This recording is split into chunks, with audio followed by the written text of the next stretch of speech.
Apa yang tergila-gilakan sangat dekat Tuan Putri yang cerita?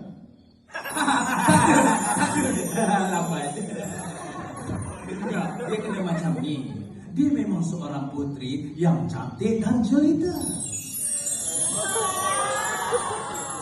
Jelita. Wow.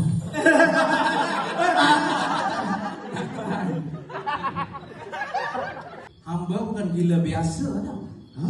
Hamba ni gila 2.0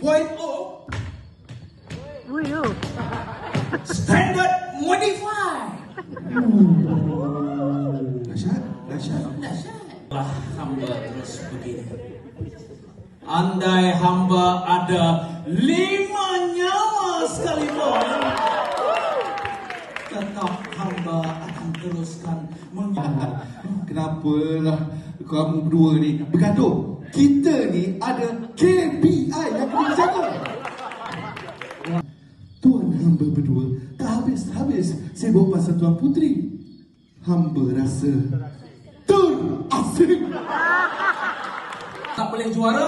Tempat ketiga telah dimenangi oleh kumpulan Nanti Serisa macam tak masuk.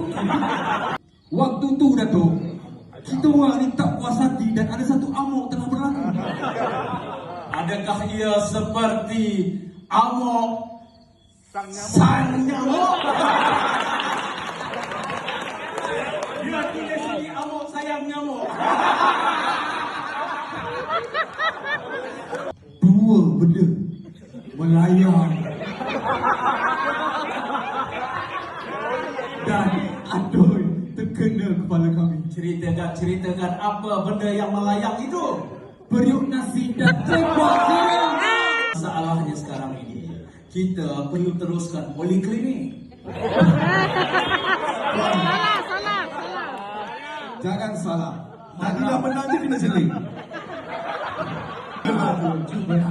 Untuk memuaskan. Untuk memuaskan mereka. Poli? Cubalah. Politeknik. Politri. Dah maaf lah. Hai, terus off character. Teruskan. Terus. Tak Theater. Kami habiskan pengumuman ini. Nanti dah habis, pandai-pandailah kami. Datuk pergi dulu. Tapi ingat pesan hamba ini. Apa dia? Dengar betul-betul. Tak mimpi.